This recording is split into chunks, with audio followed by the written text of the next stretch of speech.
they were extremely excited not to see like the New Year's Eve Times Square ball drop or anything like that tonight. They want to see the final episode of Stranger Things that's dropping on Netflix at 8:00 tonight. So that is the big discussion and the big talk in the Haggerty household tonight. Joe, I am right there with them. Like, with all due respect to World Juniors and Oilers, I am really looking to see what happens with 11 and the rest of Hawkins, Indiana. Did you get into Stranger Things as well, or is that just the kids?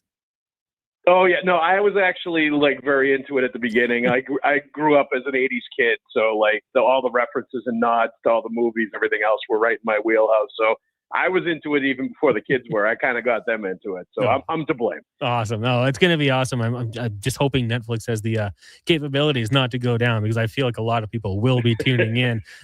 Stranger Things in Boston, perhaps. I mean, the way things started this year, it was really surprising, and a lot of people were like, don't know what's going to happen. But the last 6 games have not been good. They've kind of plummeted in the standings. Not that they're out of it by any means, but since the last time we spoke to you and the Oilers and these two teams met, what's gone wrong?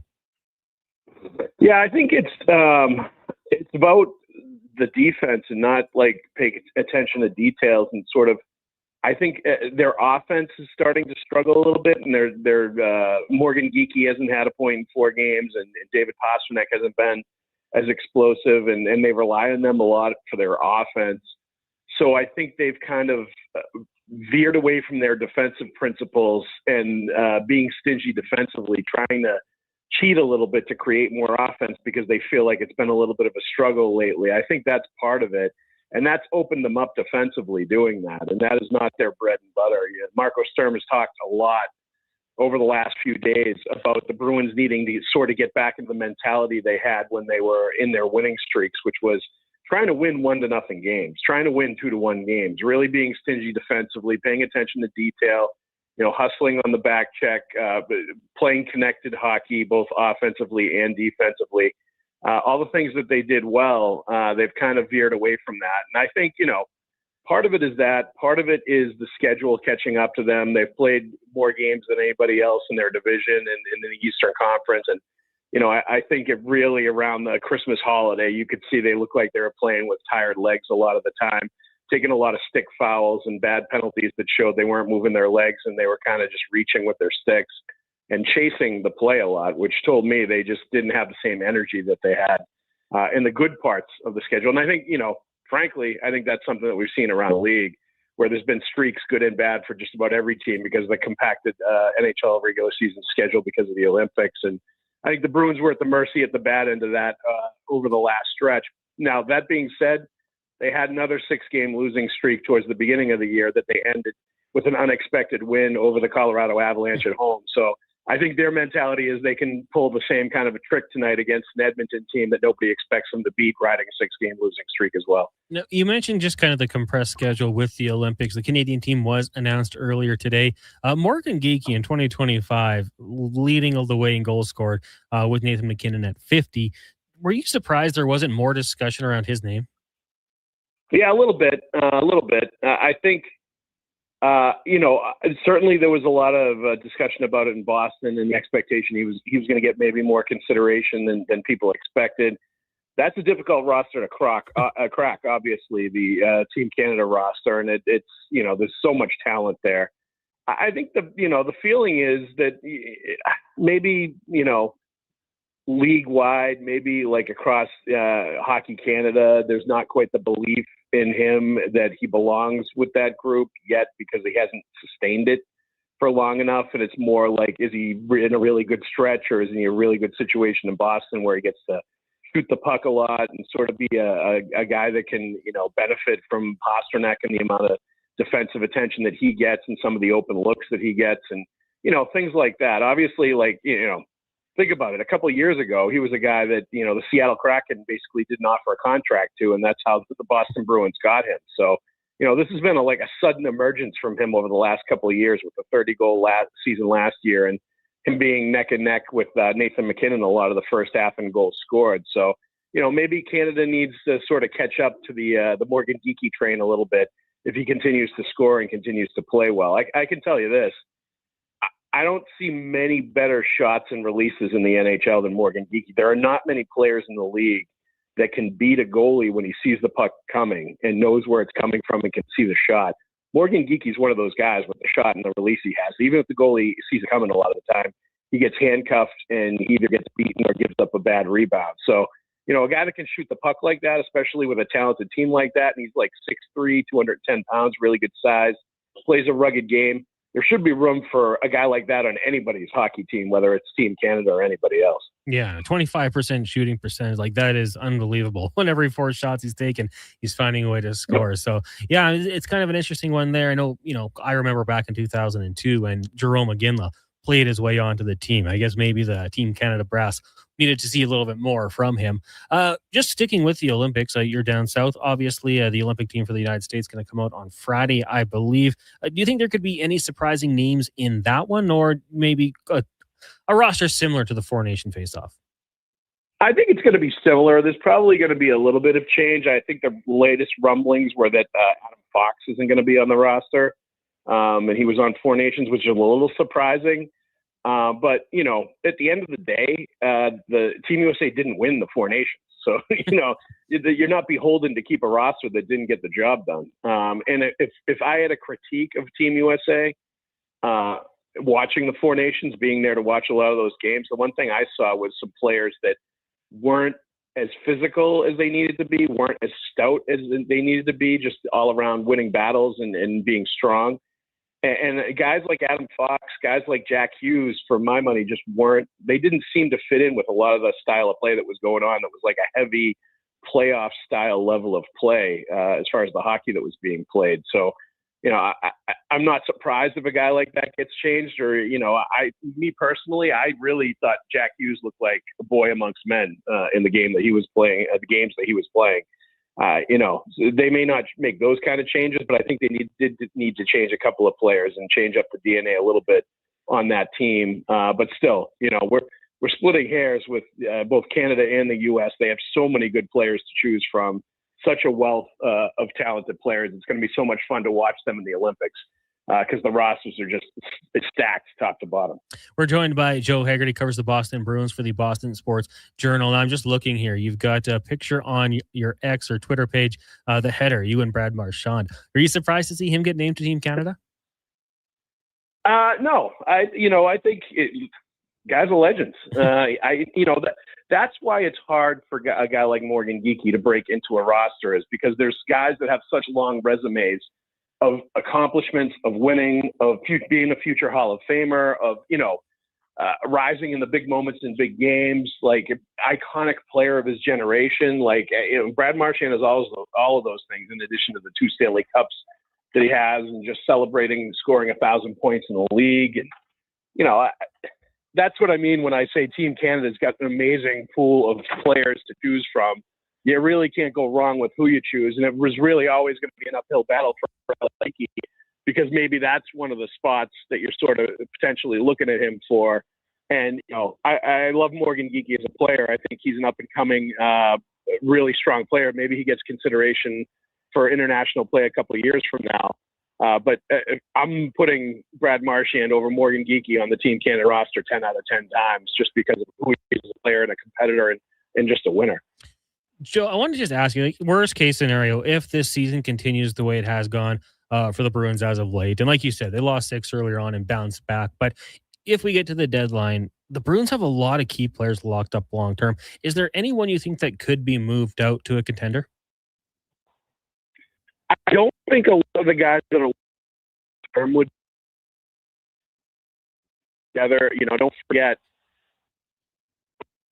right now, James Hagens and Will Zellers. Will Zellers are show for Team USA. Those are both Bruins prospects, and those guys are only a year or two away. Maybe they even could be in Boston at the end of this season. So you're talking about really high-end talent, especially scoring-wise and offensively, getting to the Bruins roster as soon as the end of the arm towards the end of the season, the playoffs, especially with Hagens. I think the expectation is he's going to leave Boston College, given the dominant year he's having it. So, I think going quickly, and we're just going to try to get a better line there from Joe Haggerty from the Boston Sports Journal just as got a little bit choppy there, and I'd like to get an answer from him on that one because you look through the Boston Bruins lineup. David Pastrnak locked up to 2031, as is Lindholm. You've got Morgan Geekie to 2031, Tanner Jeannot through 2030. Maybe that's the guy they would consider. I don't know. McAvoy, Lindholm, Zadorov, all through 2030. Your goaltender Jeremy Swayman through 2032. Like the core of this team is locked in. So I mean, and as he was mentioning, a couple of young players in the program that you're trying to get back up here and get them into the lineup, maybe insert that youth.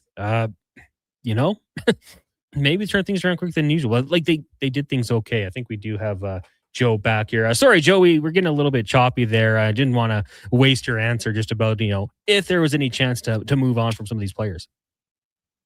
Yeah, I think a guy like Casey Middlestat I look at as a player that could potentially be moved. He was a guy that the Bruins took on in the Charlie Coyle deal that got them Will Zellers, the prospect that's going nuts for Team USA in the World Juniors right now. Players like that, Victor Arvidsson, who's in the last year of his deal, who you obviously are well acquainted with out there in Edmonton, like players like that aren't a part of the long-term future of this team and aren't a part of the big picture, I think potentially could get moved. I don't see them moving core pieces, guys that have a lot of term on their contract and guys that they believe are going to be part of the long-term future. Because like I said, Hagens, Zellers, these guys that are lighting it up for Team USA at the World Juniors could be there at the end of the year in Boston, certainly could be there next year. I think they know the future is very bright with the Bruins. And as they add a few young, talented pieces, that they're going to be much more of a contender as soon as next year and beyond, even whether they squeak in the playoffs this year or not. So I don't see another fire sale, put it that way, like last year happening this year, even if the Bruins are in a similar situation at the trade deadline. No, we did get a text from Lance. He wanted me to ask you about Trent Frederic, and he's been a very polarizing figure in Edmonton. Came over with the injury, played in one game, then was out for a while, came back in the playoffs. We were talking about the high ankle sprain, and then he gets the 8-year extension with this team. And I had reached out to a beat reporter in Boston and just asked, what did you think about his toughness? Because a lot of people in Edmonton are curious because we had heard about him being a bit of more of a tough physical player. And the response I got was that it had been diminishing his last 2 years in Boston. Now, when you look at Trent Frederic over the last, say, 5 years, what have you thought about his game? And is it a surprise that maybe he hasn't been as physical in Edmonton? I put it this way. It never surprises me when a guy plays less physical after he gets an 8-year contract. Bottom line, when you have that kind of security and you have that kind of, you're not going anywhere. And that was the one thing in conversations I'd always had with Trent Frederic. The one thing he never got with the Bruins was that kind of security, even more than a 2-year deal. To know he was going to be there, know they wanted him, know he was going to have, job security and be safe and be in the same location and have peace of mind. All that stuff. He never really got it in Boston. And I think that kind of situation can keep you on edge and keep you playing physical, even if you don't fancy yourself the most physical player in the world. Like I think Trent Frederic's a physical player. I think he's big and strong. He will throw the body around occasionally hitting. The problem with him is he's not the fastest guy, so he doesn't always get to the spot he needs to throw the big hit. But he did occasionally fight. He had some memorable ones with the Bruins. He picked his spots doing it, though. He didn't do it all the time, and he did seem a little bit outweighed, outclassed, whatever you want to call it, against the real legit, true heavyweights, the real toughest guys. He had a bit of a tough time with when he did try to drop the gloves with them. So, but at the end of the day, I always thought he was a first-round pick. He was a guy that played college hockey, was a part of the U.S. national program. I don't think he views himself as a tough guy grinder that has to fight in order to justify his roster spot. Just not that kind of mentality. I thought it was very telling that the Bruins traded him, definitely weren't going to sign him to an extension once they decided, that was the way they were going to go. And they used the money that they were going to sign him to an extension for to sign a guy like Tanner Jeannot, who was undrafted, had to work his way up from the coast, has already gotten a bunch of fights this year, and kind of is more of that job description than Trent Frederic really ever was, as a guy that had a mixed resume as far as doing that. So, I understand the criticism, but I hate to level it against a guy like Trent Frederic because I think he's an awesome guy. He's a really good teammate, very popular in the room.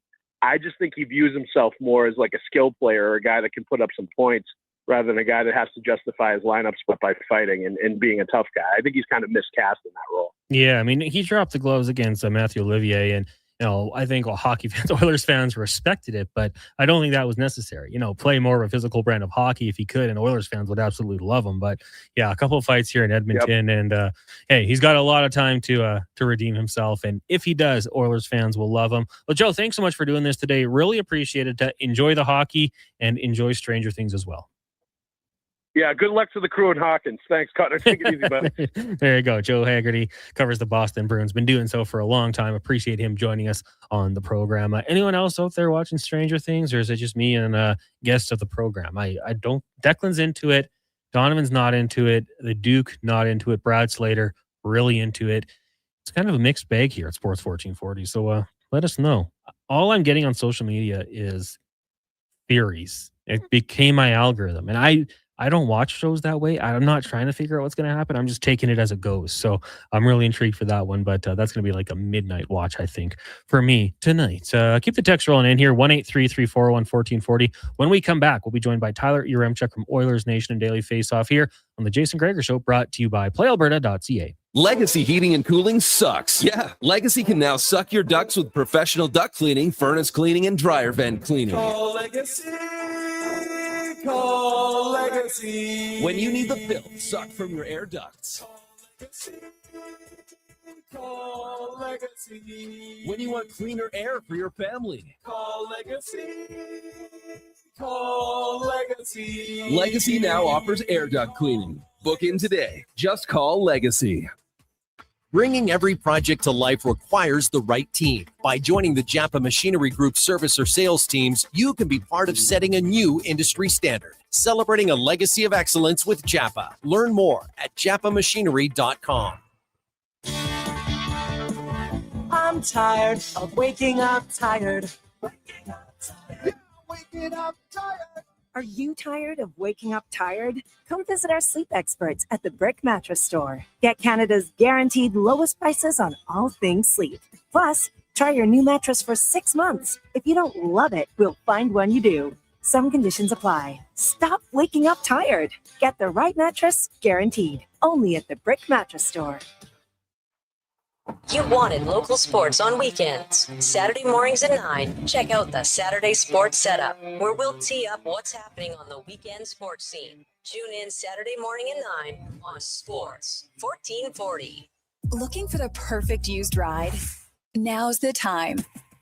Drive away for as little as $25 bi-weekly. Go Auto has over 7,500 used vehicles in stock, with something for everyone. From budget-friendly cars and road trip-ready SUVs to powerful work-ready trucks. With around 70 locations across Canada, your next vehicle is closer than you think. Whether you're upgrading, downsizing, or buying for the first time, we've got the right ride at the right price. But don't wait. These deals won't stick around forever. Start shopping today at goauto.ca. Across the province, Albertans are taking their shot on Play Alberta. With casino winners every hour, jackpots worth millions, and revenue that stays in the province, there's never been a better time to sign up.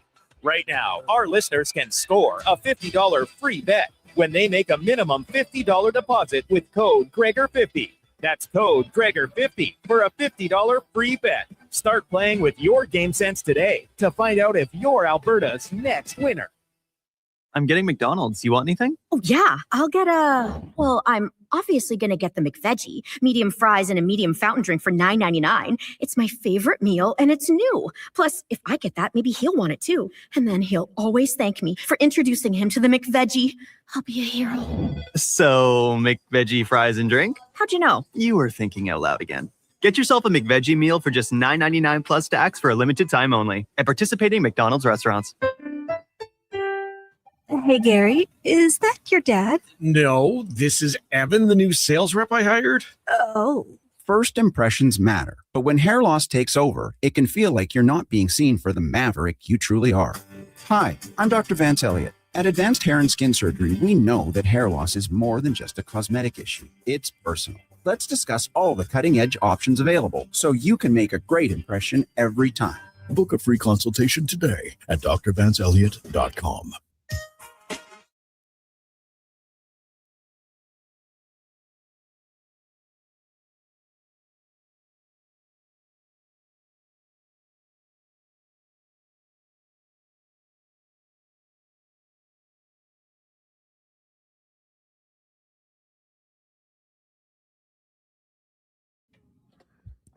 Portions of this hour brought to you by On the Rocks. The Oilers are back in action, and OTR is ready to be your hockey headquarters. $5.75 Molson Canadian, 69-cent wings, and play score and win every game.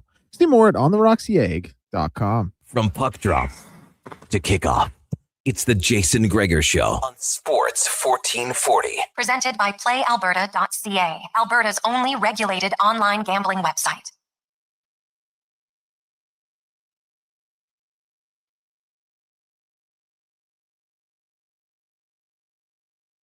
Sports 1440, Connor Halley, Declan Kruger, Donovan Paulson with you here. Gregor will be back next week.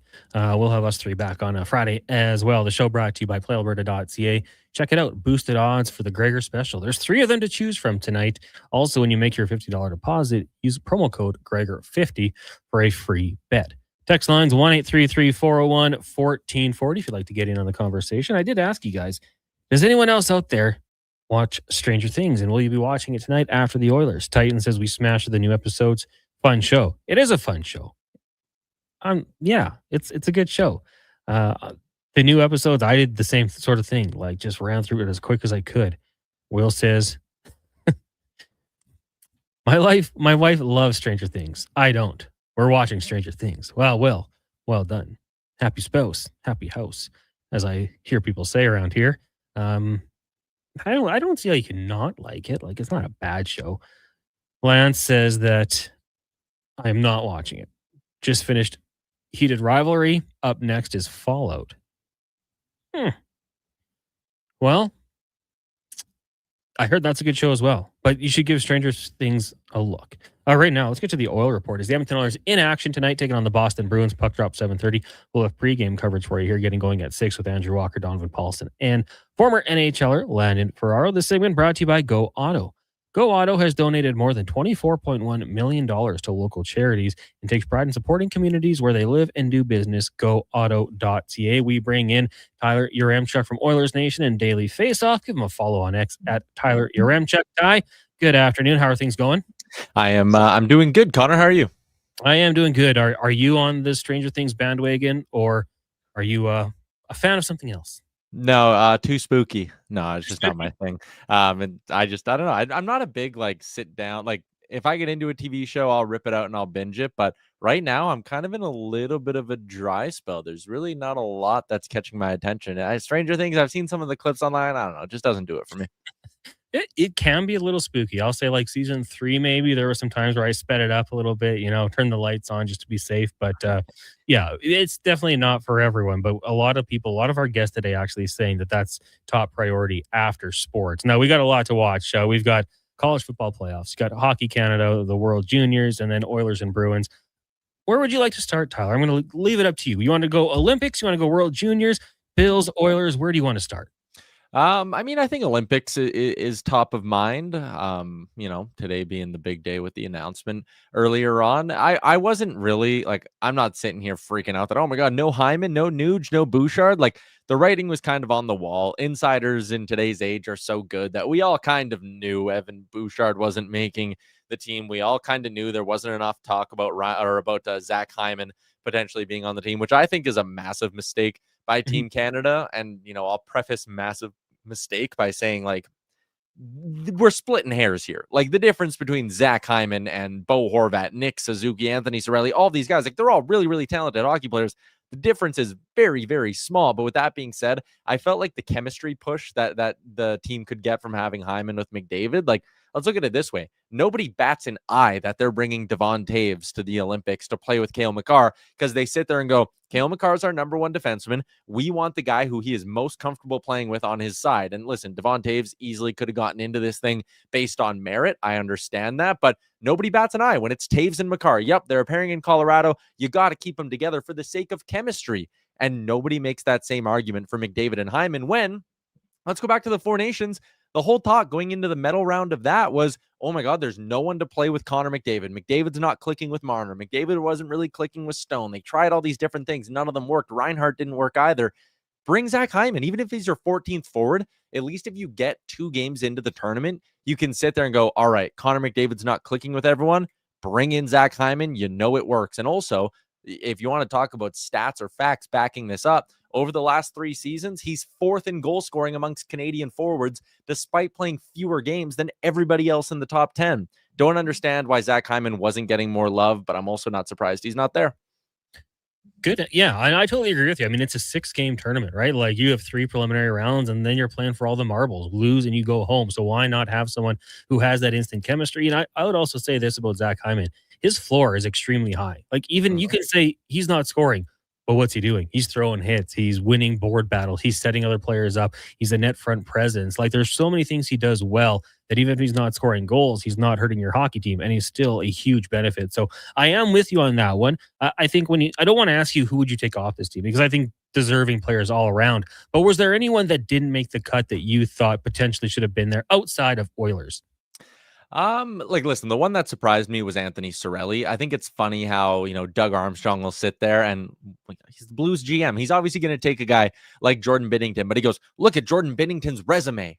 Okay, but you didn't take Sam Bennett, ignoring the fact he won the Conn Smythe last year, is currently having a career year. And oh yeah, last year we can talk about the big moments that Jordan Binnington had in that final game against USA, but Sam Bennett picked up a point in that game. He was noticeable. He was a good factor. I just think it's funny the way Doug Armstrong kind of bent himself around to justify certain picks while omitting other guys. I will say there's a list of guys that I feel for. Like, do I feel for Connor Bedard? No. Connor Bedard will be there in 2028 and 2032 and 2036. And do I feel for Matthew Schaefer? No. His own dad came out and said, like, hey, does he need to do everything? How about we just let him be an 18-year-old kid for 1 year? Like, I loved that. So refreshing from Matt Schaefer's dad. But like, yeah, leave Matt Schaefer off. He will go to plenty of Olympics. No need to put him in that position. I feel bad for a guy like Mark Scheifele, though, who, kind of got robbed not going to the last couple of Olympics, or NHL players not going to the last couple of Olympics. He's 34 or 32 years old. Like, 32, this is his last shot, man. Like, I feel for him. A guy who just lives and breathes hockey is one of those guys that you always hear, is up every night watching more games, like a true fan of the sport. How badly he wanted to be there. He was having a hell of a year. He did everything in his power. A guy like that not making it, I would have taken him over Anthony Cirelli. We were joking. He's the Isaiah Thomas, left off the dream team. Like, has everything, the prerequisites to be there. They just don't want him for whatever reason. And I do kind of feel bad because even, Armstrong said that, the injury didn't impact his decision with Connor Bedard. How? I mean, he was 5th in the league in scoring. Now he's 10th. How do you say the injury? Like, so if he's healthy, he's not on the team? I don't know that one. But you're right. He's going to have a bright future with Hockey Canada. But that one kind of surprised me, the reasoning behind it. Yeah, like, again, he was on pace for 116 points when he got hurt. Like, what are we doing here? Not bringing a guy who's on pace for that kind of production. But again, they lean towards wanting to build a team and not just taking the collection of the best players. And I think sometimes you can look in the past, like, that's gotten them in trouble. Like, obviously I was really young, but talking to people like Jeff Merrick, he pointed out, like, what killed them in 2006 was being too loyal to the 2002 team. Now, that was a 4-year gap. It's different than being too loyal to the Four Nations team from a year ago, because everyone should be able to give you what they gave you 11 months ago or whatever. But still, like, being too loyal in the past has really hurt Team Canada. So I don't know. Do I think this is the best collection of Canadian players? No. Do I think it's a massive deal? Also, no, because let's be honest, if they're going to win or lose a gold medal here, it's going to come down to goaltending. And hey, stick taps to them. They finally brought the best goalie in Logan Thompson. So at least they got that. It's going to come down to goaltending. And do the big players have a big moment? When they won in 2010, it was Sidney Crosby having a massive moment at the right time. And every other flaw, everything everyone nitpicked about that roster in that tournament went away because a big player had a big moment. You go to 2014, Carey Price just didn't allow a goal. Okay, yeah. Every flaw you thought of with that team, Carey Price just didn't give up goals, and you won the tournament last year.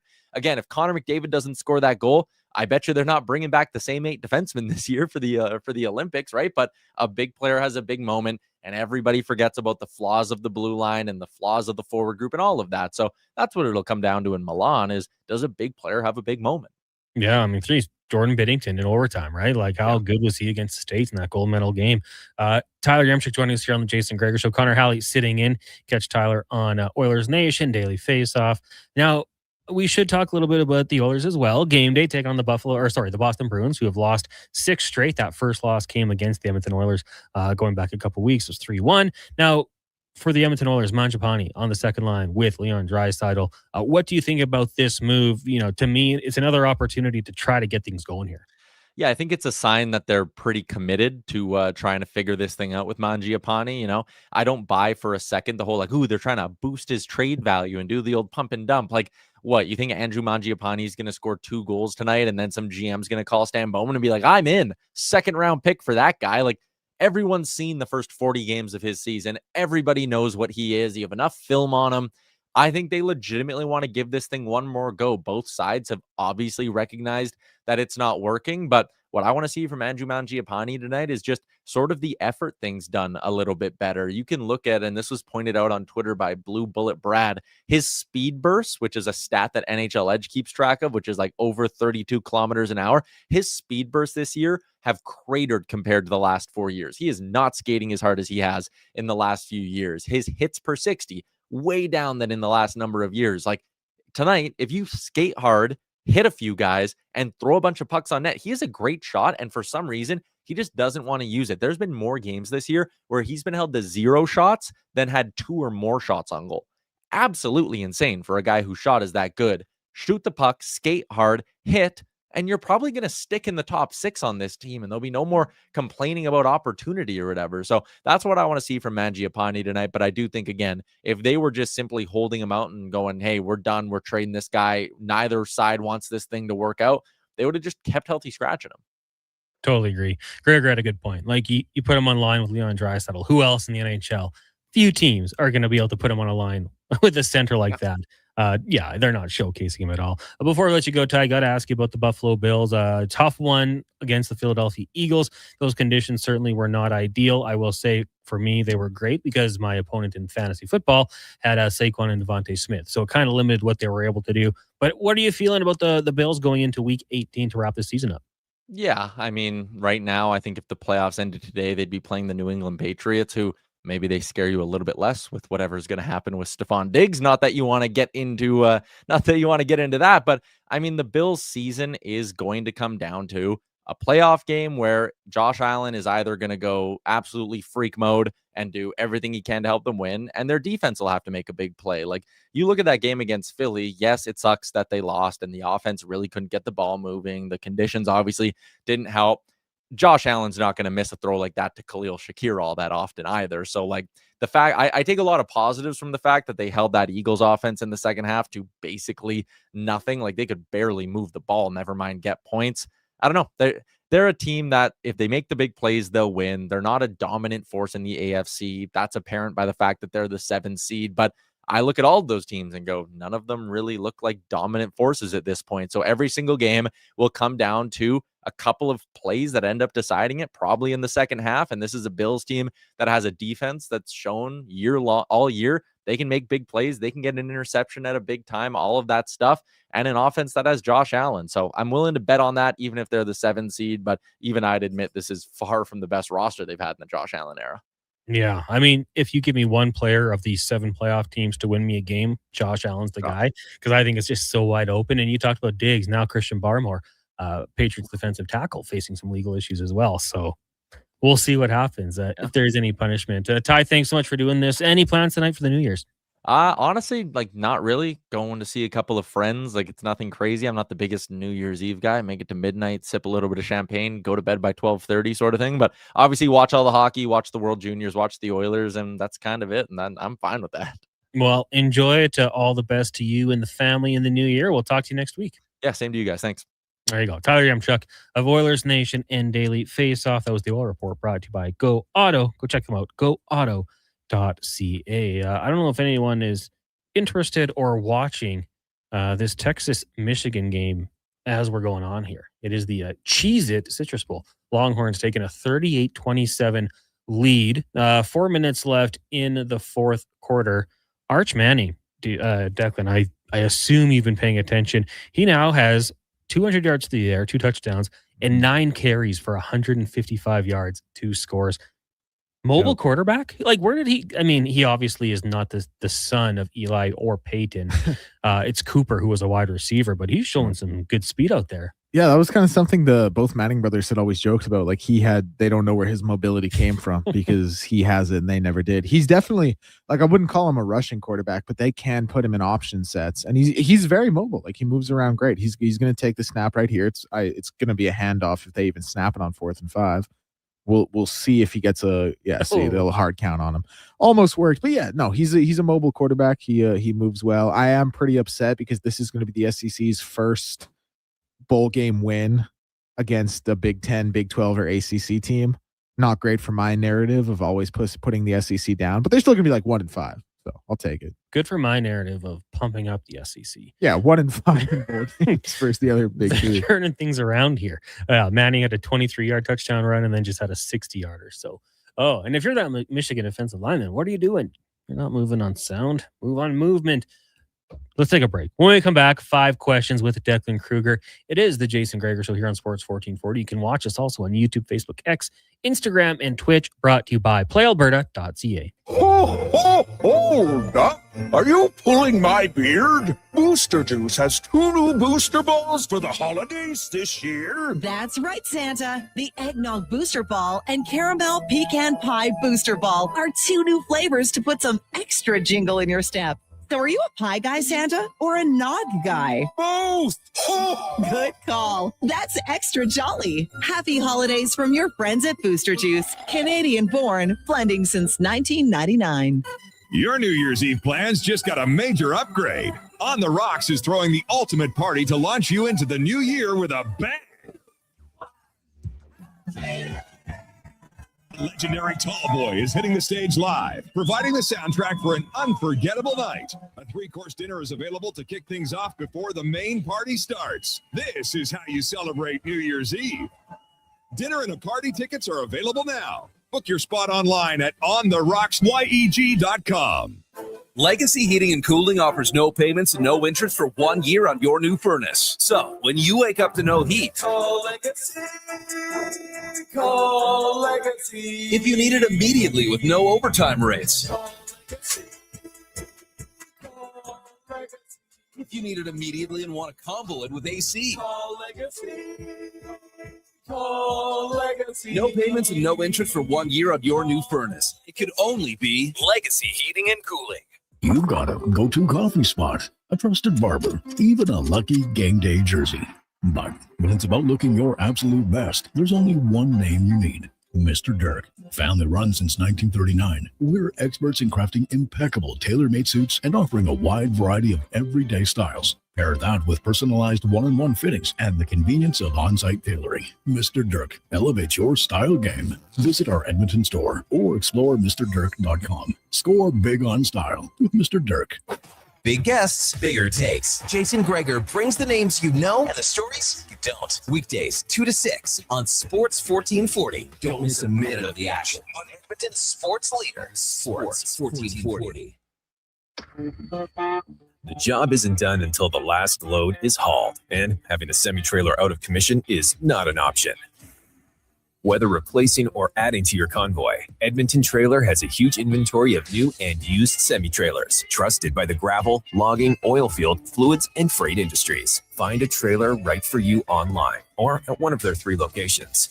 For sales, service, parts, rental, and finance, when you're in it for the long haul, Edmonton Trailer. Japa Machinery Group knows that XCMG may not roll off the tongue, but Japa's team will help keep your construction jobs rolling on time and on budget with heavy equipment sales and rentals. Visit japamachinery.com to find out more. I'm getting McDonald's. You want anything? Oh, yeah. I'll get I'm obviously going to get the McVeggie, medium fries and a medium fountain drink for $9.99. It's my favorite meal and it's new. Plus, if I get that, maybe he'll want it too. And then he'll always thank me for introducing him to the McVeggie. I'll be a hero. So, McVeggie fries and drink? How'd you know? You were thinking out loud again. Get yourself a McVeggie meal for just $9.99 plus tax for a limited time only at participating McDonald's restaurants.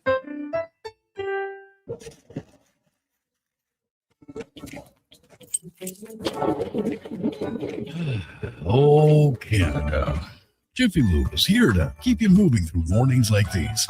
Full synthetic oil changes, quality Pennzoil products, tire checks, battery tests, and everything else your car needs to get through our winters. Stop by Jiffy Lube for fast, easy, warranty-approved service. No appointment, no hassle. Just dependable service right when you need it. Jiffy Lube, keeping you moving through this.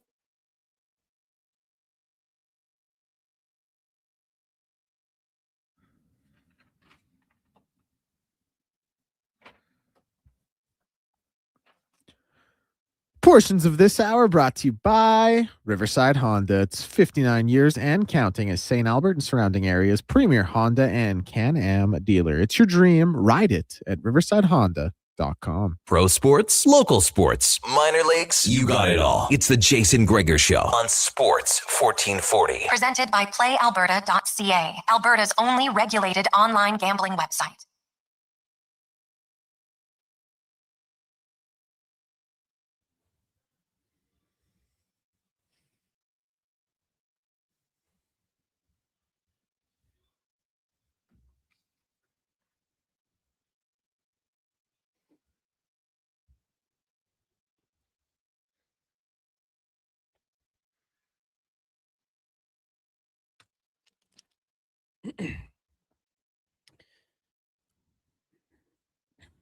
.447, welcome back to the Jason Gregor Show here on Sports 1440. Connor Halley, we got Donovan Paulson and Declan Kruger with us here on the radio, iHeart. We've got TuneIn, Radio Player Canada, or you can watch us, YouTube, Facebook, X, Instagram, and Twitter. Also, check us out on Twitch. We're new there. Make sure you go give us a little subscription. And if you want to do it on YouTube, it's Sports 1440 AM. Lots to get to still on the show. Mark Spector's going to join us in about 15 minutes' time. We're also going to hear from the head coach of the Edmonton Oilers, Chris Knobloch, as the Oilers get set to take on the Boston Bruins down at Rogers Place. That one will get going, well, what do we think, 7:35, 7:37. 2 anthems, so maybe a little bit later, but should be over in time for you to celebrate the ball dropping. Unless you want to tune into the postgame show with Donovan Paulson and Andrew Walker. Even then, you'll still probably get out in time. Right now, let's get the 5 questions brought to you by The Brick. Right now, you can save up to 25% on TV stands, wall units, and electric fireplaces. Also, coffee tables and up to 40% on mattresses, select mattresses. Free delivery on TVs 50 inches and larger, only at The Brick. It's time for 5 questions on the Jason Gregor Show. Okay, question number 1. Team Canada Olympic roster announcement. Give me 1 forward, 1 defenseman, and 1 goalie. I know, obviously, it goes without saying, not the same amount of roster spots for each of those positions, but give me 1 forward, 1 defenseman, 1 goalie you would swap out, and who would be their replacement. And I'm not saying you would necessarily make these moves, but I'm forcing you to in this scenario. Got to make the move. Yes. I guess. Okay. Well, up front, I would take Hyman and Scheifele. Is that okay?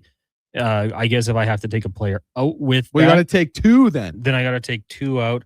I'll swap Bo Horvat out and take out Mark Stone. Defensively, give me Schaefer, man. I like that kid. Taking out someone, Sanheim, I guess, and then between the pipes, I guess I think the goalies are kind of who I thought they'd be. How about I'll say Scott Wedgwood, leading the Avalanche in wins with 17, just the 1 loss on the season. And now if I take one out, Kemper, I guess because I think Binnington is going to be there no matter what. Maybe as the 3rd goalie, Logan Thompson's your starter. So I guess Wedgwood. What do you got? Yeah, I would have. I mean, I honestly really wanted Bedard on the team. I know the injury, the lack of defensive responsibility hurt him. I'd probably put Scheifele in over Cirelli. I would do the same as you. I love Schaefer's game. I would put Schaefer in over Sanheim. And I would probably put, the goalie coming out would be Binnington for sure. Can't start on his own team. Now he's good enough to start for a nation. I don't know about that. And I would, I'd put in, did you say Wedgwood? Yeah. Yeah. Okay. I'll go with Wedgwood as well. Or just say for fun, Stuart Skinner, just really mess with people. I was thinking that too. Aiden Hill. Yeah. Since this isn't real and it's like points and who Whose line is it anyway? Question number 2, college football playoff quarterfinals tonight and tomorrow. Let me get your prediction in all 4 games. Miami and Ohio State 9.5 point favorites. Oregon, Texas Tech, Oregon 2.5 point favorites. Bama, Indiana 7 point favorites. And Ole Miss, Georgia 6 point favorites. Okay. Are we including the spread or just like straight up picks? Yeah, you can do whatever you want. I'll take Ohio State. I think that's my pick to win it all. Give me the Ducks of Oregon. Roll Tide. And Georgia Bulldogs. Now, I say that kind of tongue in cheek because I always pick Alabama and Declan hates it. So I'm just rolling with Roll Tide. No, I hear that. Now, for the people that might be betting, actually listen to Declan because he knows. Yeah, listen, I like Ohio State at -9.5.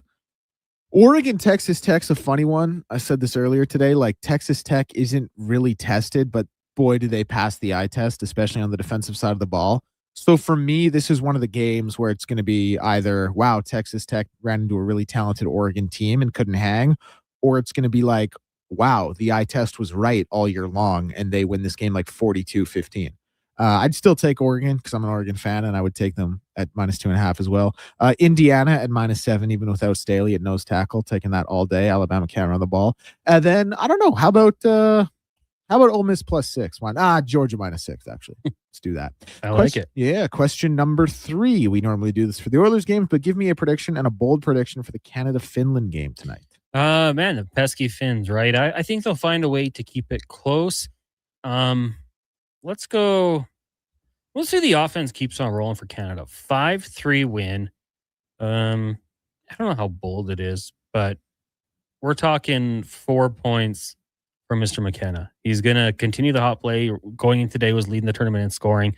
So I'll say a 4-point night for McKenna just to really put a stamp on, I think, what he needs to do and have a really good World Junior tournament. All right. How about you? Yeah, I'll say Canada wins. I kind of like the high scoring game as well. How about 6-5? Let's open it up a little bit. And where do I want to go with my bold prediction? Canada comes back from down 5-3. Oh, I like that to win 6-5. That is bold. I like that. Yeah, not bad. Question number 4. Do you have a personal worst sports take you've ever made? This one would probably need me to go back and look through. I would say this will probably make no sense to most because they don't care. But I really was high on Mike Williams, the receiver out of USC. The Detroit Lions ended up taking him, and that year the Chargers selected Sean Merriman, who before injury was on one heck of a career trajectory. So I was really mad about that draft. I thought the Chargers were stupid. Obviously, what do I know? Mike Williams didn't have much of a career in the NFL. And I will say I was probably too high on Nail Yakupov. I thought at the very least this guy was going to put the puck in the back of the net and be an elite goal scorer. That was not the case. So those two for me. I'm trying to think of basketball ones. I probably thought, was it Darko Milicic was the Detroit Pistons pick with in between LeBron, the 04 draft, yeah. LeBron, Bosch, Wade, and Carmelo. Yep. I thought he would be a good player just based on where he was selected. So there's 3 for you that I was wrong about. Okay. What do you got? Yeah. I know you said you've only had one bad take. Yeah. I mean, I've probably had a few more than that. I've only had the only one I've ever walked back on air, and it was in hindsight a bad one. But in the 23-24 season, I had a top 5 list of NHL players, early iteration of Sports 1440, and I had Austin Matthews ahead of Leon Draisaitl. And listen, I've obviously walked the take back. It's, the reality is they're with what Matthews is doing now without Mitch Marner, and what he did last year, they're probably not even in the same tier. They might be a couple tiers apart, but at that point in time, Matthews had more goals, more points, was playing in less games. Leon Draisaitl wasn't doing anything on the defensive side of the puck. Matthews had a good stretch as a two-way forward. So yeah, it was definitely a bad take, but there was a 2-month period of time where it was semi-acceptable based on the stats, and Toronto was playing very well. Question number 5. Since it is New Year's Eve, what was your top sports moment of the year? Just one? You could pick a couple. Oh man, I mean, Connor McDavid getting the goal was big. Like I was happy just because people were kind of nagging on him for like past things. You know, you win the Conn Smythe and Stanley Cup final. People like talk about your clutch gene. For him to get that goal, I think that was just huge for his legacy. They did lose, but I wouldn't say it was because of him. So I thought that was awesome. Like that tournament, I really enjoyed it, and I said so many times, like it doesn't matter, who cares. When it started, I wouldn't use it as like a bragging thing. The Olympics are the one that really matters, but it was good. George Springer's home run, and then also the Super Bowl, because I'm just a Chiefs hater, and to see the Eagles just beat up on them in that fashion, and then just like the demise of Kansas City it's based out of respect because they had such a good run and were so good for so long, and I wanted to see the dynasty fall, and it did. So that one was very high up on the list for me as well. What do you got? I think I took all the big ones. Riders winning the Grey Cup was, far and away number one. But you've got the hoodie there. Or I don't know if you took it off. Yeah, it was a little warm. I did. It's behind me. Bud Crawford beating Canelo was very cool because Bud Crawford beat my favorite fighter very badly, knocked him down 3 times, and knocked him out standing in the 9th round. My favorite fighter hasn't fought since, so that was a tough one for me. But Bud winning against Canelo, going up 2 weight classes like that, and just beating him as soundly as he did, like it kind of made me go, see? Like, pretty good. Not as much shame in losing to him anymore. So yeah, man, and I'm sure there's something I'm forgetting, but definitely the Riders winning the Grey Cup, number one. Yeah, I'm trying to think, like, NBA playoffs were cool, but there was just so many injuries that it was also, it felt a little predetermined that OKC was going to win. Kind of anticlimactic right there. Trying to think who else. I don't know. You know what? In terms of just like a crazy day, the Luka Doncic trade. Yeah, I was going back and reading like the screenshots I have. Dude, that's like, we'll never live through a trade crazier. 25 under the cover of darkness in the middle of the night to the Lakers. Yeah. Like, I mean, obviously, if you lived through the Gretzky one, that one was bigger because Gretzky was better. But it's also like that was completely financial, and Pocklington wanted money. This one was just like, dude. Maybe ego was involved a little bit in there. For sure. Nico Harrison out of a job now, by the way. Who could have seen that coming except everyone? They was talking about Shams' phone being hacked, bro. Like, what are we doing? That was crazy. There was some like big gambling scandals this year, obviously. Yeah, my point guard. Yeah. Yeah. For all the Oilers fans, this is like if you woke up one day and found out Evan Bouchard was being investigated by the FBI. If you woke up one day and you saw Martin St. Louis and Evan Bouchard be investigated by the FBI, that's what I went through as a Miami Heat fan. And a fan of Chauncey Billups as well, right? Yeah, not as much, but shout out that 04 Pistons team. Yeah, good group right there. Good issue there. Good questions. Let us know. 1-833-401-1440. What was your biggest sports moment? Lance says Jay's going to Game 7. Has to be the best thing of 2025. Yeah, like some people call that the best World Series of all time. It was a good one. Why don't we take a break here? When we come back, we'll get to Spec. We're also going to hear from head coach of the Edmonton Oilers, Chris Knobloch, as he spoke to the media. But first, we'll get to a Sports 1440 update with Declan Kruger, brought to you by Northgate Chevrolet Buick GMC. Mike and the crew want to thank you for all the support in 2025 and wish you a happy new year. Together, we fed almost 500 families, and we're going to do it again. Thank you from Northgate Chevrolet Buick GMC. This is a Sports 1440 update. Edmonton Oilers in action tonight, 7:30 p.m. puck drop versus the Boston Bruins. Connor Ingram in the starters net.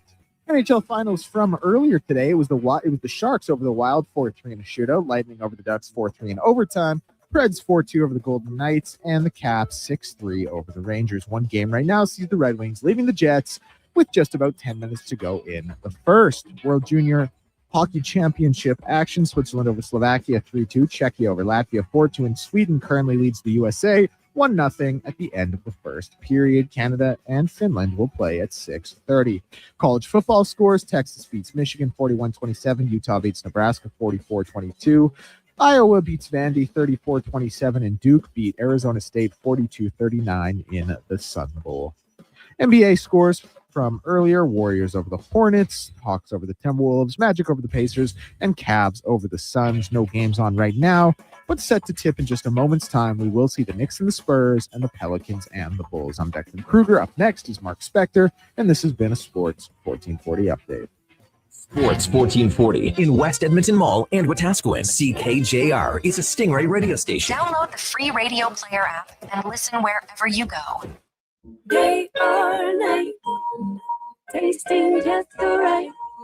You can order oodle noodle at oodlenoodle.ca, delivering you the news almost right away. Remember, you can order oodle noodle at oodlenoodle.ca. So stay on your couch all day and order oodlenoodle.ca. Oodle noodle. Legacy Heating and Cooling offers no payments and no interest for 1 year on your new furnace. So, when you wake up to no heat, call Legacy. Call Legacy. If you need it immediately with no overtime rates. If you need it immediately and want to combo it with AC. Call Legacy. Call Legacy. No payments and no interest for 1 year on your new furnace. It could only be Legacy Heating and Cooling. Did you know The Brick is proudly Canadian-owned and operated? We started right here in Canada over 50 years ago. Now, our 5,000 team members are proud to be your neighbor in more than 200 communities across Canada. And we support all Canadians with a growing selection of quality-made Canadian products and manufacturers. Nobody knows more about furnishing Canadian homes at the guaranteed lowest price than us. The Brick, saving you more. Visit thebrick.com and use our store locator to find a brick store near you. After 20 years, Canada's most prestigious international hockey tournament returns. The Camrose Viking Cup, December 28th to January 4th at Encana Arena. Tickets at vikingcup.ca. Brought to you by Sports 1440. Across the province, Albertans are taking their shot on Play Alberta. With casino winners every hour, jackpots worth millions, and revenue that stays in the province, there's never been a better time to sign up. Right now, our listeners can score a $50 free bet when they make a minimum $50 deposit with code Gregor50. That's code Gregor50 for a $50 free bet. Start playing with your game sense today to find out if you're Alberta's next winner. Got a car you're ready to part with? Find out what it's worth, fast, easy, and totally free at Go Auto. We're talking top dollar trade-ins, whether it's a little worn or still rocking that new car smell. Just a few clicks, and boom, you've got your value. Text VALUE to 780-777-7777 to start. That's VALUE to 780 all sevens. Why guess what it's worth? Let Go Auto show you the money. Ring in the new year with a Canadian country legend. December 31st, in concert at the Silent Ice Center in Nisku. Brett Kissel. She drives me crazy. With special guests Haley Benedict and Morgan Clyburn. Bring your friends, your cowboy boots, and your party spirit for a night full of hits, celebration, and unforgettable memories. Hosted by Chris Sheets. The countdown to 2026 starts with Brett Kissel live on stage. Get your tickets now at silenticecenter.com/events.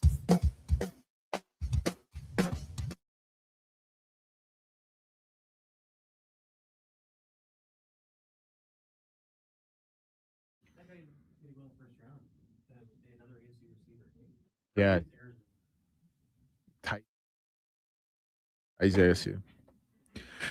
Portions of this hour are brought to you by Japa Machinery. Did you know that Japa offers in-house and on-site service? Rain or shine, Japa's service department is here for you. Get your quote now, japamachinery.com. This is Sports 1440, where Edmonton talks sports. On YouTube, Facebook, and X. Here's Jason Gregor. Brought to you by playalberta.ca.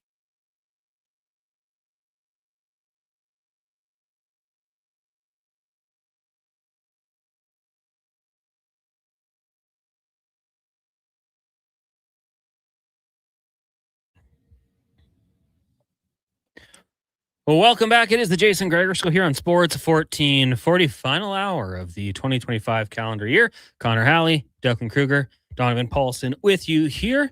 on the Jason Gregor Show, sitting in for Jason, who will be back next week. The show, as always, brought to you by playalberta.ca. Of course, use promo code Gregor50.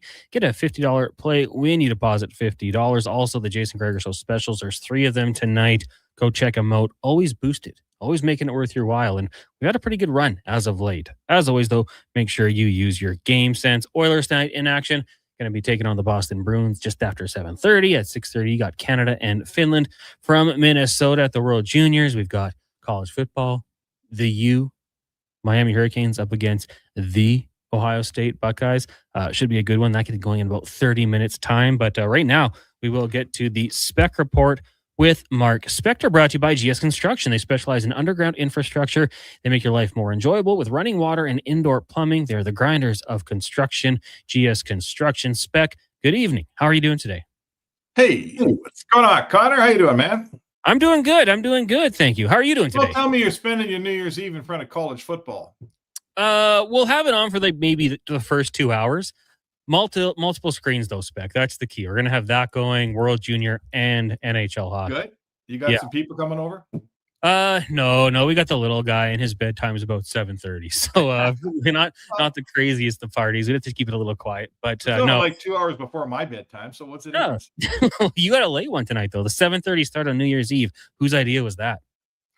Oh my God. I've spent listen, it's fun when you're having a party to have that on in the background, I would think. I've spent a career missing New Year's Eve, buddy. So that's my wife, what she thinks of it. Yeah, well, no doubt. What time do you think you'll get out of there tonight? Like 11:45? Celebrate on the journey home? You know, I have a couple shortcuts I might be able to make and get out there a little quicker. But the game, what is it? 7:30 game. That means it's going to end at 10:15. Yeah. Right. So by the time we get our quotes and get back out of the room and sit down at our computer, it's pretty close to 11. You know, so you better have some pretty good shortcuts if you're going to be anywhere fun by midnight. You're just praying for that 6-0 going into the third, right? Get the article. Get a little head start, maybe. Some version of that for sure. The Oilers will be, no matter what happens tonight, in first place over the New Year's for the first time in a long time, with Anaheim losing in overtime and Vegas getting beat by Nashville today. Nashville. I don't know how many people would have thought this the way the season had started. I don't think it was ever as bad as people made it out to be. But do you think there was kind of, if you had to pinpoint a game where the Oilers figured out the game defensively, offensively, and kind of turned it around? I don't know. Like, I guess it probably happened near the end of that 7-game Eastern trip when they went into Tampa and lost. They were up 1-0 with 3 minutes left or whatever. Maybe it happened there. There was a game before that. I think they played pretty well. I was away at that point, but I wasn't at those games. They went to Florida and got some good luck and won. Borowski wasn't any good. And I think that helped them with some confidence. And then they came home and they started to play a little bit better defensively. Like, it's true what they say. It's really your defensive structure and your game, your defensive game and how much you give up that dictates whether you're going to be a decent team or not. And the difference is, the Oilers, if the Oilers play well and they trade chances with you and, we both split a low amount of chances, the Oilers' offensive weapons are so good, they're going to win that game most nights. So as long as they don't play like they did in Winnipeg, where the other team has way more chances than they have, they'll win most nights because, given 5 grade A's each, Edmonton's going to score on more of them than your team probably is, right? 100%. It's funny because I was thinking the exact same thing. Say anywhere in Florida, whether it was the loss to Tampa 2-1 or beating the Panthers 6-3. Since then, it's been win 2, lose 1 because we know they have not won 3 straight in a row. So the theory tells me that tonight they're going to win and then they'll lose on Saturday against Philadelphia. But hopefully they turn that around. What do you think about Mangiapane getting a look on the second line tonight with Draisaitl and Podkolzin? Well, why not? To me, he's got to be a top 6 player. And if you're trying to trade him, you're trading to somebody who's hoping to get a top 6 player. And in terms of if this is I think every game he plays from here on in is going to be a showcase because he's obviously on the block. He obviously wants out, and him and his agent are trying to get out. So, I wouldn't accuse the Oilers of showcasing him. I think every time he steps from the ice, it's a showcase now. But there's no point playing him on the fourth line. You got to hope you put him with good players. Hope he finds something good. Hope he piques someone's interest. Hope a team like Winnipeg that just has no offense at all can watch him play and say, well, you know what? He's pretty good with Draisaitl and Podkolzin, and he had 2 points last night. What the hell? We got nothing to lose. I mean, I think that's what you're doing here. No one thinks they're acquiring a 35-goal player, but they do want to acquire a guy who's got some current mojo going on, and putting him in the press box or burying him in the fourth line and giving him 7 minutes. That really is probably not a proper way to handle your trade asset, right? Mm-hmm. Yeah, and you know what I mean? I kind of like it, and maybe it's just kind of one-track mind. Find open space and wait for Draisaitl to find you, let it rip. And I do like what it does for that third line as well. I think Rosovic and Savoy could be an interesting pairing there with Matthias Janmark, and then your fourth line, Jones, Henrique, and Trent Frederick. We were actually talking to Joe Haggerty out of Boston about Trent Frederick, and he said, he thought when he signed the 8-year deal, maybe things might have changed because the Boston Bruins never really gave him that commitment, and he kind of had to keep kind of working for that and play hungry. But he also said that he doesn't really look at Trent Frederick and doesn't think he visions himself as that maybe physical presence that some Oilers fans do, and he thinks maybe he's more of a skill type player. For Trent Frederick, now down to the fourth line, I mean, what does he do to get going here? Well, I mean, he did fight Tom Wilson like 3 times in his career. So obviously, I mean, that tells me 2 things. He knows his job, to some extent, and he's got tons of courage. Anyone who drops the mitts with Tom Wilson has got my hats off to him. That takes big cojones. So, I mean, I think you have to look, whichever team you come to, whatever team you're playing for, you got to look around and find a role and a niche that you can fill that the team needs, that maybe something that's not getting done by anybody else. And I won't, there's no chance I'm looking at Trent Frederick and thinking he's coming here thinking, I gotta help the offense on this team. This team doesn't need help on offense. That's not why he's here. I wouldn't think anyone ever told him that's why he's here. I would be very surprised if that was his understanding of why he's here. So it seems pretty evident. I mean, you watch Jones play, you watch Clattenburg play, even though Trent Frederick's 27 and has all the security in the world now, he needs to find that passion. He needs to find that, those rookie, like a guy like Clattenburg has it when he's young, and then so often they get older and they sign a big contract and they lose it, right? Yeah. Clattenburg or Frederick is Clattenburg in 9 years from now. Hopefully not, but that's what I'm seeing. So he needs to find some passion. He needs to find, he needs to get off his laurels and forget about any kind of security and forget about what he's making and how long he signed for, and go out and find a way to be a difference maker in a hockey game. And that won't be by scoring a hat trick every night. We all know that. Spec, you watching? Can't be that hard. Yeah. Are you watching the World Juniors right now? I am. It's 3-0 for Sweden. They're loading up on the mighty Yanks, I see. Oh, Pettersson putting the fingers in the ears. Can't hear the crowd, maybe. It's fun to see what's going on in the World Juniors. Have you been watching? Pettersson. That's all the Swedes need. Oh, my God. How many Petterssons do they have? That must be like Smith, and we don't have that many Smiths on our team. No. Get him to Vancouver immediately. Yes. That's what I'm saying. I like that moxie. Have you been following along Team Canada at the World Juniors? Oh, of course, yeah. I mean, a reasonable amount. Been watching most of. I didn't see the Denmark game, but they got a good team. Well, what are you seeing? I like that they're kind of ramping up, and obviously getting that first game against Czechia. We knew that game would be competitive. I thought Latvia. I know I'm not going to say anything bad about Latvia. I know you're a proud Latvian history. But I like that they kind of put the boots to Denmark, and I'm interested to see what happens again tonight. I think Gav McKenna had that offensive output. Hopefully that continues, but I think they're ramping up at the right time, and I hope it continues tonight. I agree. Who do they get tonight? The Slovaks? Finland. Oh, Finland. I'm sorry, Finland, of course. Listen, at some point, every Canadian team needs the 9-1 game. Right, you look at your draw. You got Denmark, you got Latvia. Czechs aren't that. Who's the other team? The Czechs were in their division. Czechs are okay, not bad. But to me, so Latvia takes you right down to the wire in overtime. That's not supposed to happen, but it does happen once in a while. You gut it out, you get your 2 points, you go okay. but I thought the 9-1 was it 9-1, I think, against Denmark. Yeah. Every Canadian team needs to feel that game. Everyone gets on the scoreboard. Everyone starts feeling good. You were going to beat Denmark. A 3-1 game doesn't give you anything. At least a 9-1 game, everyone gets something out of it. So now we're through all the sort of the part of the tournament that I clearly don't, I pay passing attention to. Now it gets fun. The New Year's Eve game against Finland. Finland's a good team. Then we go into a quarterfinal that's been the Canada's bugaboo for how many years have they lost that quarter now? 2 years in a row? Mm-hmm. At least 2. And then going back in history, there's been some disappointing ones as well. Oh, yeah. Boy. It's not a for sure that quarter, no matter who you're playing. So, yeah, let's go. Like, this is where the World Junior gets fun. And now the other side's pretty good. Obviously, America's got a great team. And if I'm watching Sweden beat the States, then they're not bad either. So, here's what I like. I'm a Canadian fan of Canada. I like the fact Canada has to work a hell of a lot harder at this tournament than they used to work. I don't want 8-1 every single night. I don't want Canada winning 9 goals in 11 years or whatever that streak was. This is way better. It's a challenge for Canada most nights. I'd prefer to watch that hockey every day. What about you? Oh, yeah. It's great to see, the rest of the world catching up.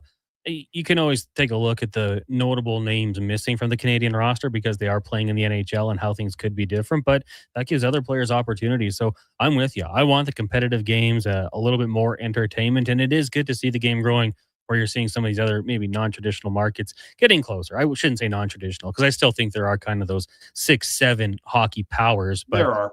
Whenever you get that upset, you see the Finns take down the States, or tonight the Swedes doing it. I think that's just great for the game, and we'll see if the Americans can mount a comeback here. As Mark Spector joins us here on the Jason Gregor Show, Connor Halley sitting in. The other big news today, Spec, was the Canadian men's Olympic team. To me, not the biggest surprise or outrage. There's a few names I would have liked to see on the roster, but obviously management disagrees with me. What did you think of the announcement? Any surprises for you? Well, I guess I was a little surprised that the entire defense was exactly the same. I thought that, they scout and scout and scout. You think they might have found someone else. I was surprised to hear Devin Taves announce that he's not going until his 4th baby's born. And I'm not sure that Team Canada was positively that they knew about that. That's crazy. I thought that it would have been nice. And this is where, because we watch Zach Hyman play all the time, I felt like he couldn't have done anything more to make that team. He comes back early from what was a pretty bad injury, man. He dislocated his wrist. He ripped up a bunch of ligaments in there. It was ugly. He missed a ton of time. And he's got 21 points in 21 games. And he's playing great. And his last game out, he makes a defensive play that saves the game. So I get it. It's a hard team to make, and I talked to him today with everybody else, and he's at peace with the fact that he gave himself every chance he could.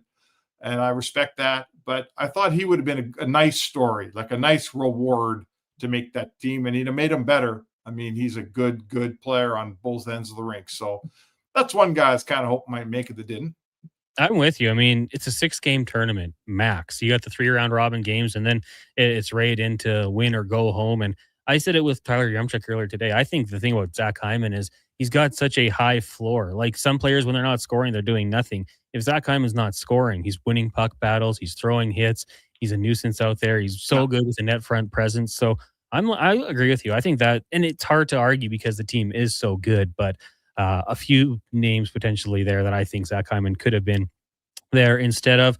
We'll wait for the American roster announcement, I suppose, on what is that? Tuesday? No, wait, Thursday? What day is it today? Wednesday? Friday? Anyway, it's Friday. It's definitely Friday. Wednesday. These days It's between Friday, Christmas and New Year's, I'm all over the place right now. Well, Spec, thanks so much for doing this today. We appreciate it, and hopefully you don't get stuck at the rink too long. You can sneak out and have some New Year's Eve celebrations. You bet. Happy New Year, Connor, and our listeners out there. Everybody have some fun tonight. There you go. That is Mark Spector. Joins us every day here on the Jason Gregor Show, 5 o'clock of Rogers Sportsnet, brought to you by GS Construction. Text line is 1-833-401-1440. If you want to share any thoughts with us, the Americans just how are you doing? Goal. They make it 3-1 midway through the second period. Huge goal for them. Pucks on net, bodies in front. Sean Horkov's little guy done in front of the net, creating some havoc there. And we'll keep you up to date on that one as the game progresses on here. We'll take a break here. When we come back, more of your text into 1-833-401-1440. We also will hear from Edmonton Oilers head coach Chris Knobloch. It is the Jason Gregor Show on Sports 1440, streaming on YouTube, Facebook, X, Instagram, and Twitch. Brought to you by playalberta.ca. We want orange. Give us the orange. We want orange. Bring back the orange. You got it, Canada. Booster Juice orange smoothies are back by popular demand. The original, the marathon, and orangesicle smoothies are back and bursting with tangy zest of oranges. They're Canadian favorites. Orange, you glad they're back? Only for a limited time. So squeeze the day, smoothie lovers, and head to a Booster Juice near you now. Booster Juice, Canadian born, blending since 1999. As 2025 comes to a close, GS Construction would like to take the time and thank our crews, our partners, and our communities for another successful year of teamwork and growth. Together, we've helped keep Edmonton and the surrounding area moving by building and maintaining the underground infrastructure that keeps everything running smoothly. It's been another year of dedication, pride, and hard work the team has put in to make it all possible. To learn more about our people and our projects, visit gsconstruction.ca. Your New Year's Eve plans just got a major upgrade. On the Rocks is throwing the ultimate party to launch you into the new year with a bang. The legendary Tall Boy is hitting the stage live, providing the soundtrack for an unforgettable night. A 3-course dinner is available to kick things off before the main party starts. This is how you celebrate New Year's Eve. Dinner and party tickets are available now. Book your spot online at ontherocksyeg.com. When it snows and you have a Honda, let it blow, let it blow, let it blow. Ditch the driveway shovel because right now at Riverside Honda and Ski-Doo, save up to $400 on Honda dual-stage snowblowers. Take whatever winter throws at you and throw it back with iconic Honda reliability. Available for a limited time only at Riverside Honda and Ski-Doo. 15 Inglewood Drive in St. Albert, and always at riversidehonda.com. Shop local, shop Canadian. Edmonton's only 24-hour-a-day sports radio station can be heard anytime, anywhere. Sports 1440 is streaming on your phone, your tablet, your computer. Download an app today and listen to Sports 1440. The job won't wait. Why should you? At AWS Welding Supplies and Repairs, conveniently located in Nisku, we've got everything you need to get it done. From product sales to servicing and calibrating machines, we're your one-stop shop. We're a proud, locally owned and operated business, committed to serving our community with a proven track record of customer service. Don't let a broken tool slow you down. We offer fast repairs and free same-day delivery of in-stock items to Leduc, Nisku, and South Edmonton. AWS Welding. We make it happen. Across the province, Albertans are taking their shot on Play Alberta. With casino winners every hour, jackpots worth millions, and revenue that stays in the province, there's never been a better time to sign up. Right now, our listeners can score a $50 free bet when they make a minimum $50 deposit with code Gregor50. That's code Gregor50 for a $50 free bet. Start playing with your game sense today to find out if you're Alberta's next winner. Is your company drowning in paperwork and administrative tasks? Do you need more data to make better decisions? Nectar.io is your company's all-in-one solution for fleet and materials management, safety, time cards, and GIS-based project management. Now is the time to capture and transform field, site, and shop data into boardroom-level business intelligence, all with one login. Visit Nectar.io to book a demo today. Nectar.io, your business made better. Subaru is built for winter. Symmetrical all-wheel drive delivers power with incredible control, stability, and grip. Add 220 millimeters of ground clearance, and you're not getting stuck in snowbanks. You'll drive right through them. And inside, luxurious heated seats and a heated steering wheel. Plus, for 19 years in a row, Subaru vehicles have earned top safety pick status, giving you unmatched peace of mind. Subaru is engineered for Canadian winters, built for real-life confidence. Welcome to Uncommon Standards.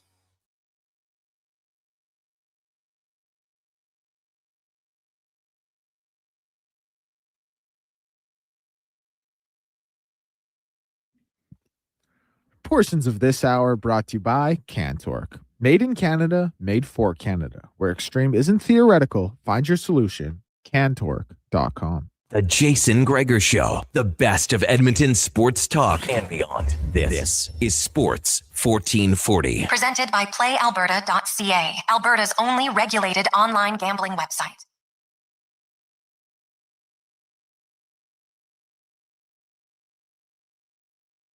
Hi, welcome back.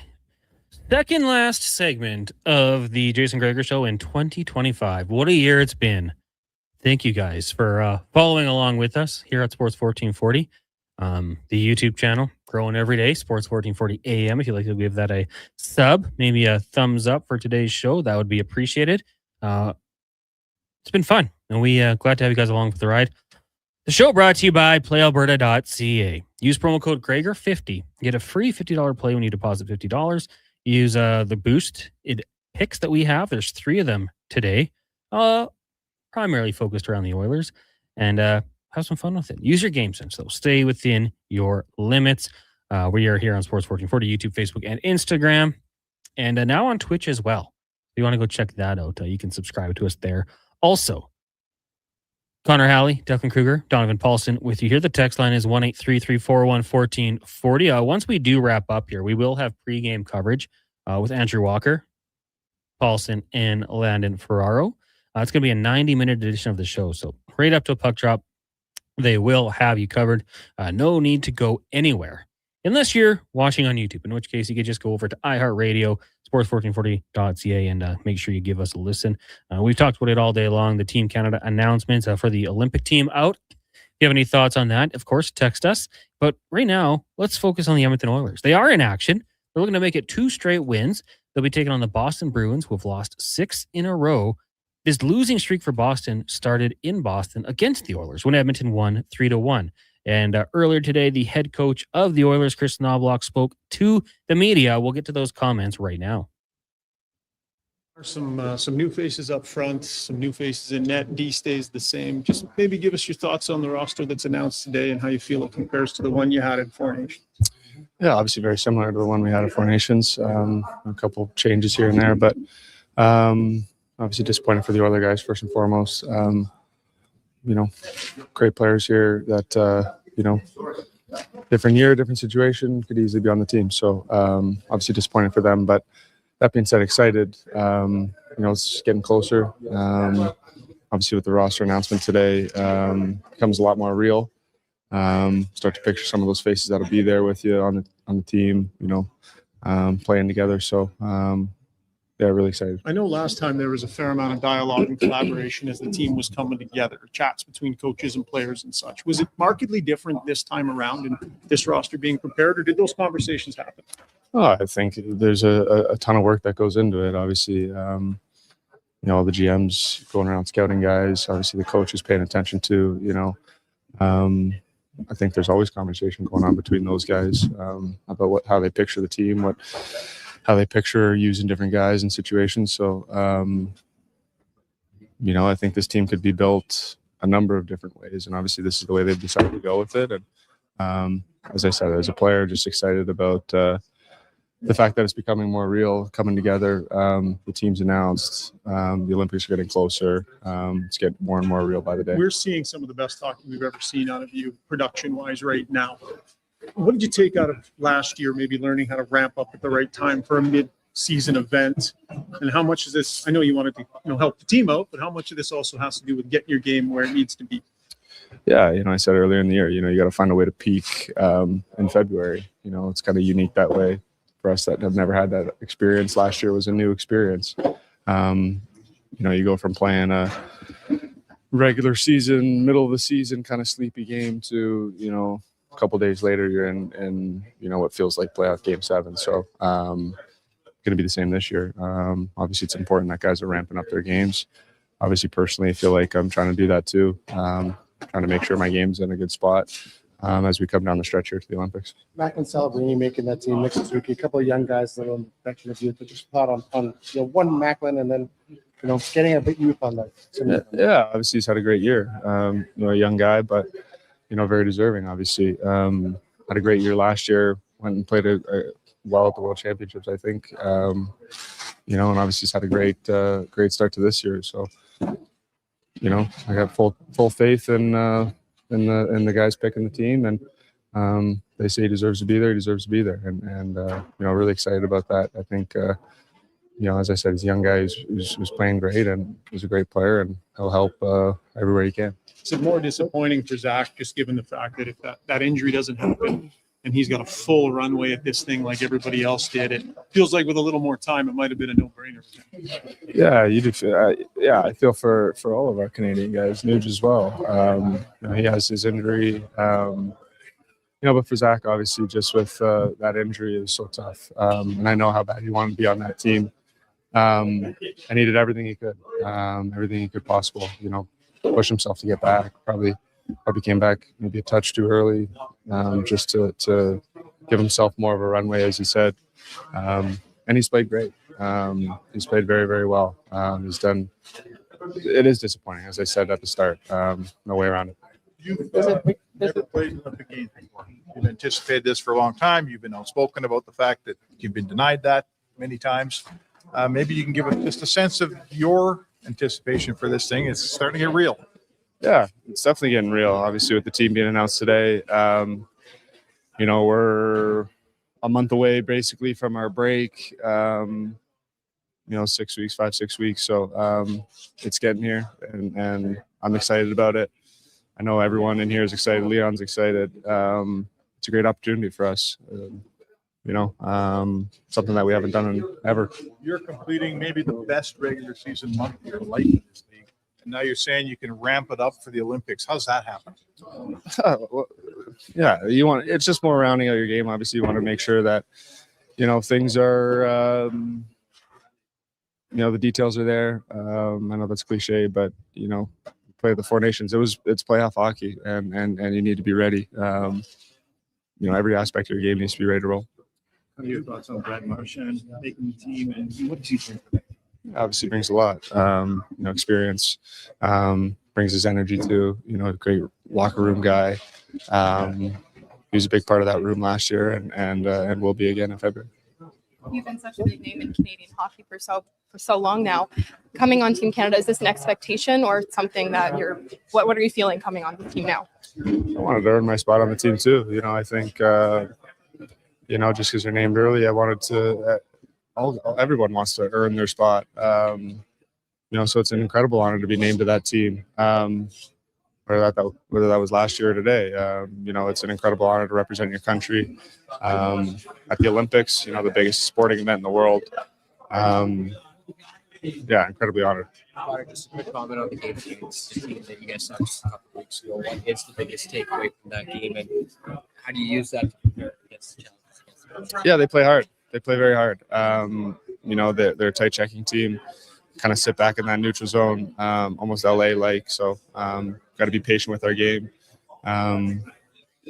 Capitalize when we get our looks, and just, as I said, be patient with the game. What do you think's been the biggest key in your guys' team being turning around this week? We're getting contributions from all over. I think that's the biggest thing. When the team's playing well, it's because individuals are playing well, and we're getting contributions from a lot of different individuals. Connor McDavid speaking to the media earlier today. We are going to get to comments from head coach Chris Knobloch in the next segment. But, I like what he said there about Zach Hyman. He did all he could. He came back a little bit early, trying to get in the best position to make the Olympic team. And I thought the same thing as Yaremchuk and Speck. And we're all based out of Edmonton. So you can certainly say there is some homerism, maybe. There's a bit of a bias. But it's hard to, knock what we're saying. It's justified. Short tournament, guy who knows how to play. Maybe not around the league is the praise that heaped on him like he is in Edmonton, but and he's shown up when it matters as well for this team. So it's too bad. No shame in what Zach Hyman's done this year. Obviously, the team was just set to be what it was going to be. 1-833-401-1440 is the text line. Right around the corner, you've got the Miami Hurricanes taking on the Ohio State Buckeyes from Arlington, Texas. Earlier today, we did discuss that game. If you want to go back to our JasonGregor.com, Apple, Google, Spotify, wherever you get your podcast from. You can check out our conversation with Giselle and give a listen. Espinales covers the Miami sports scene for NBC6 down in Miami. An energetic conversation. She, granted, a graduate of the University of Miami, so probably rooting for her team, but Declan and I discussing it, thinking it might be a little bit tough. We'll take a break here. When we come back, more text into 1-833-401-1440, and we'll also hear from the head coach of the Edmonton Oilers, Chris Knobloch. It is the Jason Gregor Show here on Sports 1440, online, watching it on YouTube, X, Instagram, Twitch, brought to you by PlayAlberta.ca. They are nice, tasting just the right. You can order oodle noodle at oodlenoodle.ca, delivering you the news almost right away. Remember, you can order oodle noodle at oodlenoodle.ca. So stay on your couch all day and order oodlenoodle.ca. Oodle noodle. Action Electrical Solar Team is now making a play for sustainability and savings. They're specialists in powering up for a greener future. That's the strategy, designing and installing high-efficiency solar panels. They're helping homes and businesses combat rising utility costs by harnessing the power of the sun. A smart move for efficiency and the environment. Hire the Action Electrical Team to bring home a win for your project. Visit actionelectrical.net. Wondering what you can afford? Let Go Auto do the math with our free car loan calculator. No pressure, no awkward convos, just quick answers on your budget and payments. Bad credit, no credit? We got you. Text CHECK to 780-777-7777. That's CHECK to 780 all 7. Find out what you qualify for and start shopping with confidence. Go Auto. Drive what you love with payments that make sense. I'm tired of waking up tired. Waking up tired. Are you tired of waking up tired? Come visit our sleep experts at the Brick Mattress Store. Get Canada's guaranteed lowest prices on all things sleep. Plus, try your new mattress for 6 months. If you don't love it, we'll find one you do. Some conditions apply. Stop waking up tired. Get the right mattress guaranteed. Only at the Brick Mattress Store.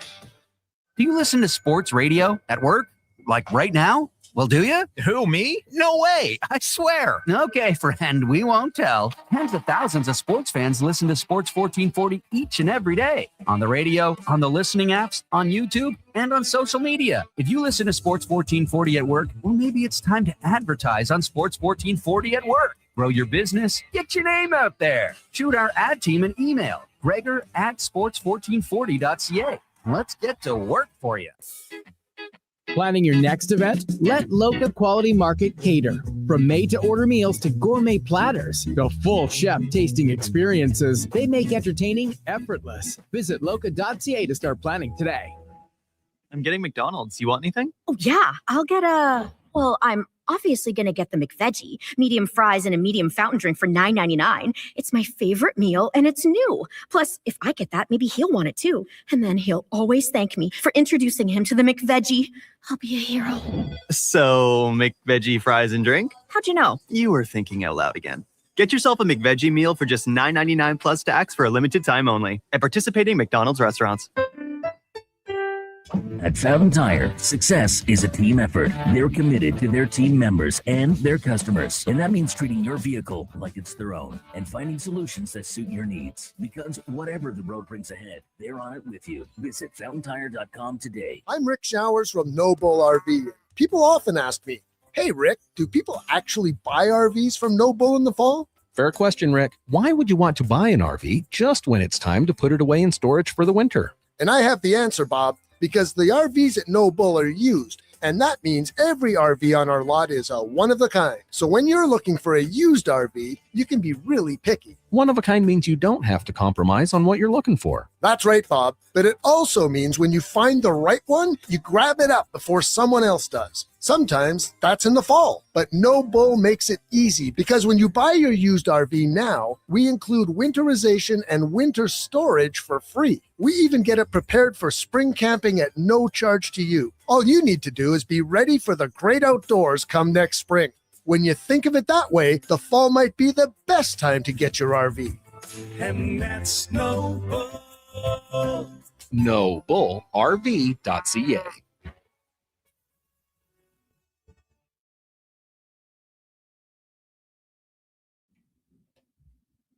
Portions of this hour brought to you by Ewell. Get your power play amped up with Ewell, supplying the City of Champions and Alberta with quality electrical gear since 1975. Ewell.ca is your partner in power. Pro sports, local sports, minor leagues, you got it all. It's the Jason Gregor Show on Sports 1440. Presented by PlayAlberta.ca, Alberta's only regulated online gambling website.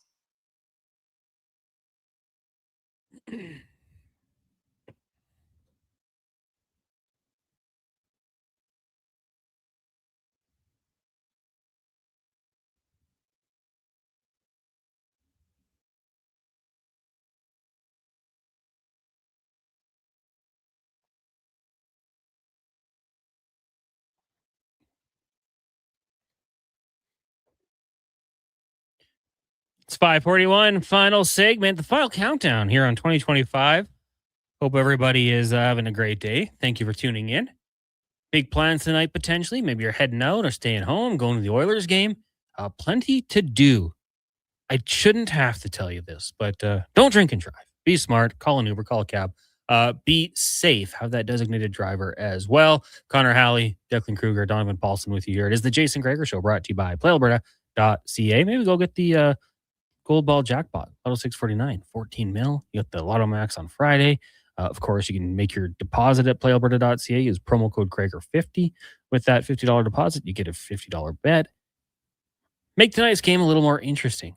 Declan, just quickly here, as Carson Beck takes the field against that Buckeyes stout defense, who do you have winning this game? Sorry, I was in the middle of a yawn. Ohio State, 38-17. If I say... No, that's too many points for Ohio State. 31-14. O-H. I-O. I think it's unanimous. We're both probably rolling with Ohio State. Yeah, I mean, Carson Beck just threw a ball like he was throwing it to a toddler he met for the first time at the park when he wasn't supposed to be there. So I don't love Miami's chances in the rest of this game. Who wasn't supposed to be there, the toddler or Carson Beck? No, Carson Beck. He was like walking by on his way to the bar and the ball rolled to him and he figured he'd throw it back at the kid, but he took few too many steps in the sand and now the parents are wondering why he's there. And they're like, nice throw, loser. Yeah. Yeah. Wasn't a great start. Congrats on anyone who bet Ohio State -9.5. Yeah, the Buckeyes. Hey, it's early. It's 2 plays in, but they're looking pretty good. College football playoffs going to roll on in the next couple of days here. I know, Declan, you're pretty fired up for the Oregon Ducks. I love it, like just sitting down watching some college football. The fans, next level. Like NFL is great, of course. But you get the fans that are traveling from Ohio or Florida down to Texas for this game.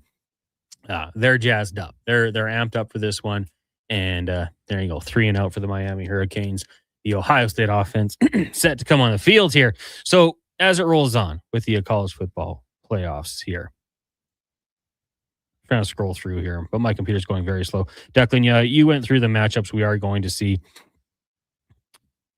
Which one are you most like taking away your fandom, taking away the Oregon fandom? Which game do you think is going to be the closest? Yeah, I honestly think all 3 games tomorrow can be really close. Like, I think they all have the potential to.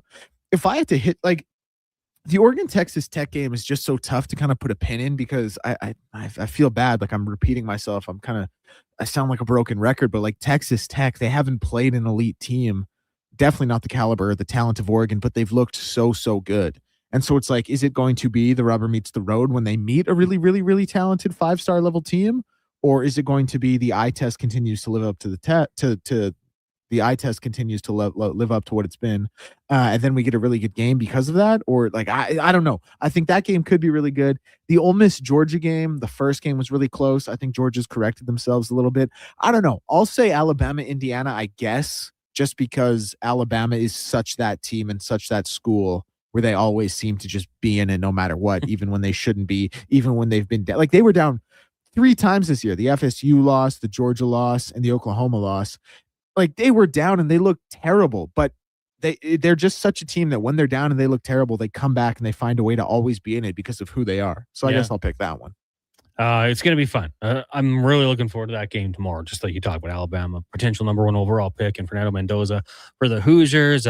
Dante Moore with the Oregon against Texas Tech will be good. And then nice SEC battle, Ole Miss and Georgia. Ole Miss, especially without Kiffin, I wonder, like, does that make any difference? Will they be just fine? I think they'll be okay, but it's going to be a whole lot of fun. Edmonton Oilers getting action again. Pre-game coverage coming up next with Andrew Walker, Paulson, and Landon Ferraro. Text coming in here from Lance says, one thing I learned this holiday week, the 1440 future is in good hands. I enjoy listening to you guys. Well, yeah, we do got some very good young talent here. Yeah, on Sports 1440. You heard them today.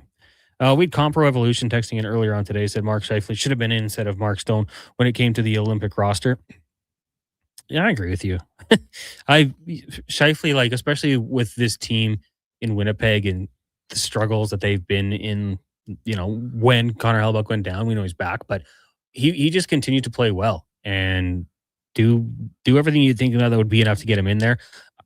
Is he an injury away? Perhaps. We don't really know for sure who would be that next guy up. Could it be Hyman? For sure. Maybe it's Connor Bedard. Maybe he returns to the NHL and he's playing good and things change if there were to be an injury. But again, like Stone, he does kind of have that clutch gene. He steps up in big moments. He's won a Stanley Cup. He was a part of that Four Nation face-off. So it didn't really surprise me to see his name there. Even though at that tournament, I thought at times looked a little bit out of place. Now, Declan, just of course, the Ohio State Buckeyes go 3-0 as well. Yeah, I was just Miami's back. If you bet Ohio State -9.5, I'm sorry about your money.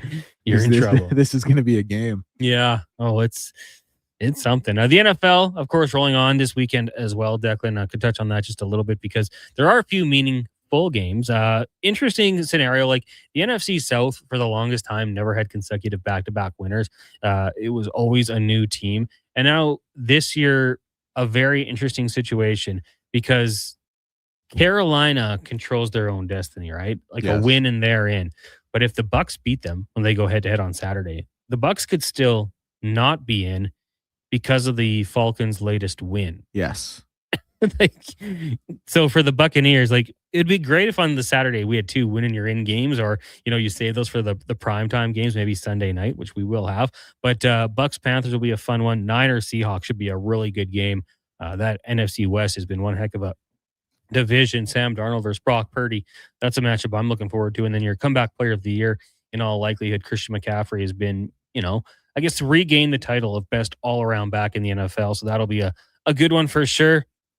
You got some less meaningful games in there as well. Your Bills, Declan, taking on the Jets. That should be a freebie, I would think. And with that win, probably leapfrog the Chargers in the standings. So the Chargers, without Justin Herbert, probably lose to the Broncos. That would set up a Chargers-Patriots matchup in the first round of the playoffs because the Broncos in that situation would hold down the number 1 spot. And then who do the Bills get? In that situation, it would be they would go on the road to Jags. No, it'd be the Pittsburgh. Wouldn't it be Pittsburgh, Baltimore? Yeah, because they'd probably be the top seed in that one. Let me ask you this: who would you most want to play as a Chargers fan in the first round? Patriots. I'm glad because I kind of agree. Like, obviously, I think the Patriots are good, but they're like untested is not too harsh a phrase to when we talk about this Patriots team. I think it's very fair. Yeah. I know I've had that thought for a long time. But they are a good team. Yeah. They're going to come out and hit you in the mouth. It's a Mike Vrabel led team. I saw people on X even saying as these are Patriots fans, like that Chargers offensive line, even our defensive line can get pressure. So I think both sides kind of like the matchup for each other. Going into Pittsburgh or Baltimore could be tough for a California team. For the Bills, I don't mind it as much. You guys are cold weather. You're ready to go. So that would leave. I think of the Bills as the premier cold weather team in the AFC. Right now, 100%, yeah. James Cook can handle it. Yep. It's built for Josh Allen. We know he can as well. So we're all setting up for a pretty good playoff picture here. And then that would leave the Jags and Texans, hey? Yep. And those are two teams that actually kind of scare me, to be honest with you. Dude, the Texans, man. Honestly, the Jags too. You're right. Like, dude, when they got their 8th win, my friend texted me. He's like, "Has there ever been a more fraudulent 8-4 team than the Jags?" And we all kind of laughed and said, like, "Haha, yeah, this is crazy." But dude, they're just a good team, like point blank, period. Yeah, I wouldn't want to play the Jags in the playoffs. The defense can do the job. I think Liam Cohen's got a pretty good offense rolling there, like getting Travis Etienne back to what we thought he could be. And Trevor Lawrence, like if you unlock Trevor Lawrence to his maximum capabilities, he's going to be really good. They're 9-2 in the conference, same as the Houston Texans. So now Texans win, I believe, would keep them in that 5 spot. So maybe the Bills would end up going to Jacksonville. I don't love that. No, I wouldn't love that one either. I wouldn't say Buffalo does the best against good teams, which isn't great going into the playoffs because they're all good. There's no weak matchup. Yeah. Oh, I do think like if the Steelers pull it out, that's like if you're going to be the 5th seed, you want the Steelers to win that Ravens game. I think. Yeah. Playoff Lamar hasn't always been the best.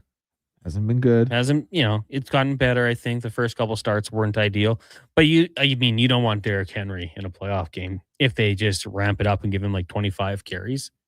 He could wear you down, and then you start getting that option going. Yeah, and then Zay Flowers in the play action game becomes a little more dangerous. Probably DeAndre Hopkins randomly making a play. Yeah, next thing you know, they're throwing a 9 touchdown to like Anquan Bolden, and you're like, whoa, he's still on the team? He's still there. And then, Mark Andrews dicing you up. Torrey Smith with the 75-yarder. Where'd that come from? I was a big fan of him. He was good. Any player with dreads is cool. Yeah, absolutely. They've had some good receivers in Baltimore, but not many great ones. Derek Mason coming over from the Tennessee Titans back in the day. Who? Which name? Derek Mason. Oh, yeah. Derek Mason. He was cold. Yeah. He's like one of their best receivers. Yeah, he was great.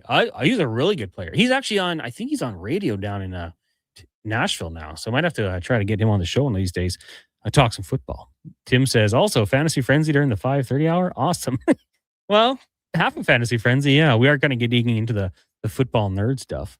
I don't know. Now, I don't know if Tim thought I was Brandon, but I do hate on like fantasy, or excuse me, on the lowdown when Josh will say something and then someone will text in and be like, Declan, here's the thing about that take. And I always have to be like, hey, man, that was actually Josh. So I think my new thing's got to be just anytime I talk, I'm going to be like, yeah, Declan here.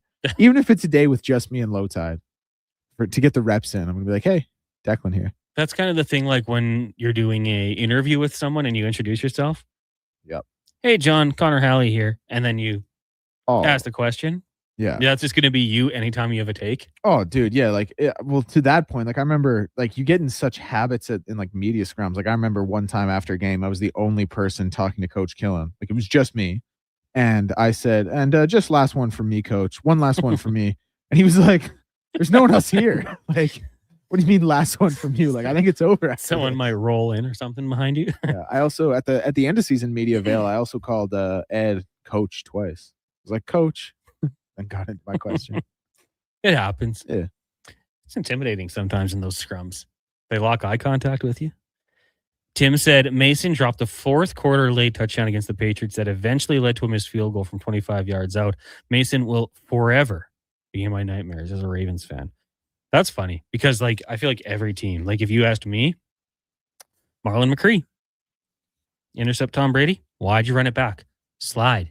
And they win that game. Instead, the Patriots beat the Chargers. Probably the best Chargers team of all time. Anywho, that music means we are done. Thank you guys for tuning in. Again, have a safe and happy New Year. We're off tomorrow, but we'll be back on Friday to do it all over again. Pre-game coverage coming up next. with Andrew Walker, Donovan Paulson, and Landon Ferraro. For Declan Kruger, I am Connor Halley. It's been the Jason Gregor Show. Check the podcast. Check, YouTube, our website, jasongregor.com, for any interview Follow you us on might have. Twitch. Follow us on Twitch as well. Yeah, that's what you should definitely do right now. Before we go, though, Sports 1440 update. DM Declan, or who was that? Josh? Brandon? Sports 1440 update with Declan Kruger. Brought to you by Legacy Heating and Cooling. Home and no payments, no interest. For 1 year, stay warm all winter with a new furnace from legacyheating.ca. Good night.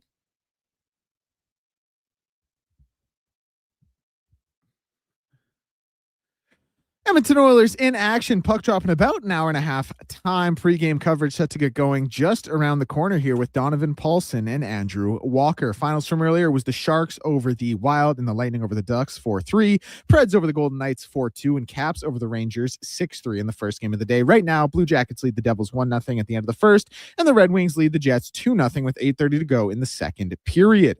World Junior Hockey Championship scores. It was Czechia over Latvia 4-2 and Switzerland over Slovakia 3-2. Sweden currently up big on the USA 5-2 at the end of the second period. And in about 35 minutes time, we will see Finland and Canada in Group B action. College football finals saw Texas over Michigan in the Citrus Bowl, Iowa over Vandy in the Relax Quest Bowl, Utah over Nebraska big 44-22 in the Las Vegas Bowl, and Duke over ASU in the Sun Bowl. Right now, Miami and Ohio State in the college football playoff quarterfinal, currently tied 0-0 in the first quarter. Finals in the NBA, it was the Warriors over the Hornets, Hawks over the Timberwolves, Magic over the Pacers, and Cavs over the Suns. Games right now see the Nuggets leading the Raptors 21-13, Knicks leading the Spurs 53-46, and the Bulls leading the Pelicans 54-50. That's going to do it for us here on the show. On behalf of Connor Halley and Donovan Paulson, I'm Declan Kruger. Up next is the pregame show. I'm Declan Kruger, and this has been a Sports 1440 Update.